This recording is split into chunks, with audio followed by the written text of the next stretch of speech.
My name is Mary Evans, and I'm the Executive Director for Rape Advocacy, Counseling, and Education Services, and we want to thank you for joining us this afternoon.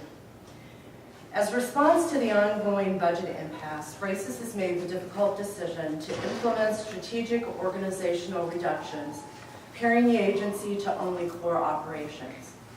As of June 1st, our services will be reduced to only a 24-hour crisis hotline and medical advocacy. Counseling, community education, and legal advocacy will be available on a limited basis for the foreseeable future.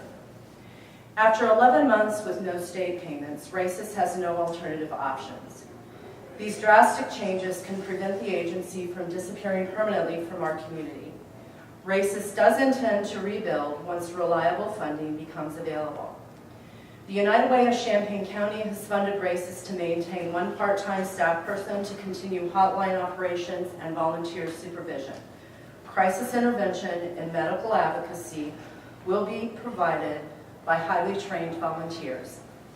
RACES wants to thank all of our incredibly generous community supporters and donors. We could never have lasted this long without you. All future donations will assist RACES in paying existing debts and ongoing operational expenses. We still need community support to sustain core operations and to build a reserve that will allow us to expand our services again in the future.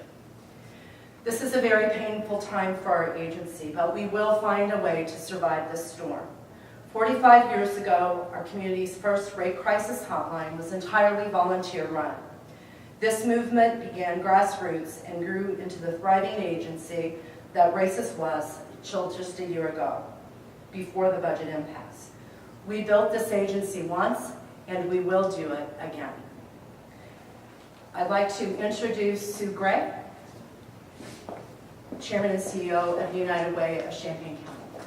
Thanks, Mary. On behalf of the United Way of Champaign County, I do want to express our deep regret that RACES had to make the decisions that they made to keep the agency afloat as best they can. It is imperative that our legislators put a budget in place sooner rather than later. We suspected that if the budget impasse continued, that something like this might happen in our community, and it did. United Way will continue to provide support for the important and necessary services that RACES provides. Our board has authorized $25,000 from our safety net fund for this purpose. We believe in their mission and understand the need to have this organization's programs in our community, specifically their core services with the hotline, the crisis line, and the work that they're doing there.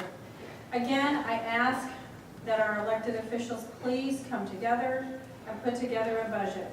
If something doesn't happen soon, more and more critical services can and will go away. Thank you.